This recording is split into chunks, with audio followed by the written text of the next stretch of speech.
Ang complainant ni Kibuloy ay kanyang mga member, kaya siya nakulong.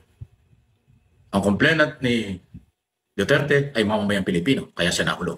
Ang gobyerno under President Marcos at General Marbil, General Torre ang nagpatupad ng mga batas.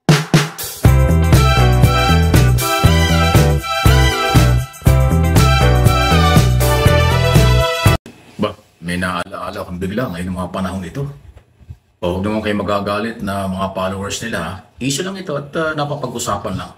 Di ko nga, kaya nga gusto kong pag-usapan. Ito ba sinasadya? Destiny ba ito? O talagang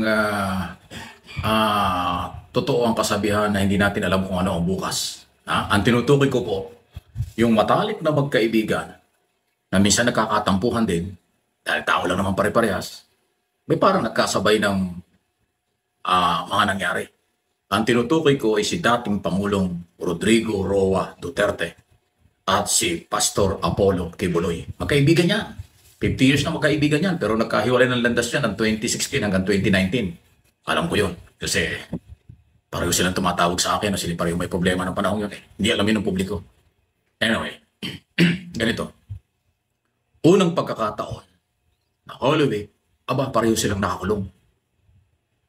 Si Duterte inaresto dahil sa kanyang mga kaso sa ICC at ngayon ay nasa ICC sa Netherlands, dahil Netherlands. Okay?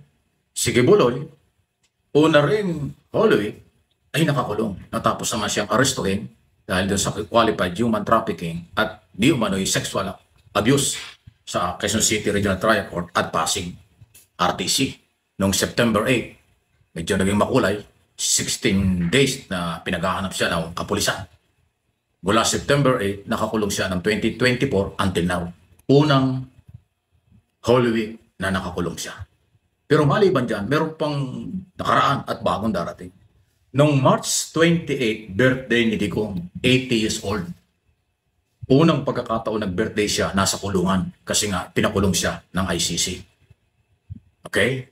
This coming April 25, alam na lang ko yan kasi 15 years akong nagpupunta ng Davao pag birthday niya. Birthday ni Kibuloy, April 25. First time din na magbe-birthday siya sa kulungan dyan sa Pasig Jail. Under ng Bureau of Jail and Management Penology dahil doon sa qualified human trafficking non-bailable offense. Ayaw ko nang talakayin ng kaso kasi nasa korte na yan. Bahala ng korte. Sinasabi ko lang, yung naaresto sila, nakulong silang magkaibigan na sa first time, unang pagkakataon na Holy Week, Semana Santa, pareho silang nakakulong sa magkahiwalay at magkalayupang lugar ang dating magkaibigan. Isang nasa Europe at isang nasa Pasig, Metro Manila, Philippines. Nang birthday si Digong, wala rin sa Pilipinas dahil nasa ICC na siya noong last March 28. Next week, April 25, birthday naman ni Kibuloy. Nasa kulungan siya sa Pasig. Yan ho yung nangyayari. Kaya nga tinatanong ko sa inyo, sa tingin ba ninyo ito ay guhit ng tadhana? Ito ba ay sinasadya? O talagang dumarating po ang pagkakataon na pagbatas na ang pinipairal, no one is above the law. Walang above the law kahit sino. Kahit pa pastor, kahit pa dating pangulo, ang batas ay mangingibabaw dito at sa abroad. Katarungan ang sigaw ng alleged victim, yung mga biktima sa tukhang human rights violation ni Duterte. Yung alleged victim sa qualified human trafficking at di umano'y sexual abuse ni Kibuloy, yun din po yung naghahanap ng katarungan. Pero nasa korte na yan, bahala ng korte. Ano inyong masasabi? Talagang itong panahong ito, mainit na nga ang panahon. Nagkasabay pa talaga, no? Si Digong, umamin niya, this is my destiny. Yan ang kanyang message nung siya ay sakay ng eroplano. Bago mo ba ng eroplano nang dumating sa Dahig, wala nang ilipad siya. Mula Manila ng 11 p.m., March 11, dumating ng March 12 doon sa Dahig, Netherlands. Sabi niya, this is my destiny. Kaya yun yung pag-amin at yun ang sinasabi ni Duterte. Si Kibuloy wala, hanggang ngayon lumalaban pa. Ay karapatan niya yun. O sige, good luck sa kanila. Nakakulong ng Semana Santa at nakakulong magbe-birthday ng mga nakakulong. Ayan po yung nangyari sa magkaibigang matagal ng panahon from Davao City, Davao Region. sa Mindanao. O kayo mga DDS at followers ni Kibuloy, huwag kayo magagalit. Yan naman ang totoo. Walang fake news dyan. Hindi yung kasalanan ng generator eh. Hindi yung kasalanan ng gobyerno. Kasi hindi gobyerno ang complainant niyan. Ang complainant ni Kibuloy ay kanyang mga member. Kaya siya nakulong. Ang complainant ni Duterte ay mamamayang Pilipino. Kaya siya nakulong. Ang gobyerno under President Marcos at General Marbil, General Torre ang nagpatupad ng mga batas sa arrest warrant dahil mayroong court order. Sila ang inutusan. Yan ang totoo. Walang fake news dito. I know my job. At alam ko ang aking topic at pinag-uusapan. Okay? Naalaala natin, yan ang nakaraan. Yung iba kasi yung saradong issue, sabihin binabanatan ko. Hindi banat ito.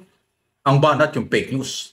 Ang banat yung walang basihan. Ito, yung kasaysayan nung nangyari at nangyayari. Yan ang ating pinag-usapan dito. Kaya walang fake news. Huwag kayong magagalit.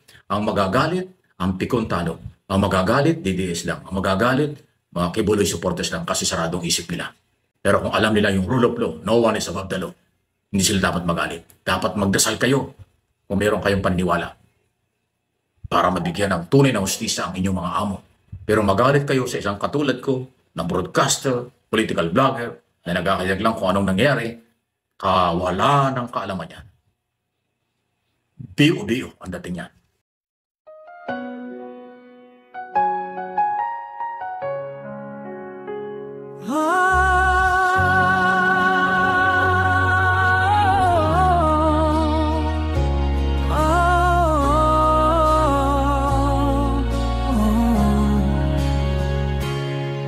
Sa gitna ng batikos, di mo pinapansin mga bintang wala ng saysay. Tuloy ang misyon mo para sa bayan natin. Kahit anong husga, di nagpapaapi. Pero bakit ba sila laging may hanap? Kahit anong gawin mo, may masasabi pa rin sila. Pero ikaw, Bongbong, di ka nagpapaapekto. Tahimik na lumalaban, handang sumago pa sa dilim. O Bongbong Marcos, kalmado at matatag. Sa gitna ng unos, ikaw ay nakangiti lang. Kahit anong batikos, di mo pinapatulan. Dahil ang totoong leader, di napapagulo.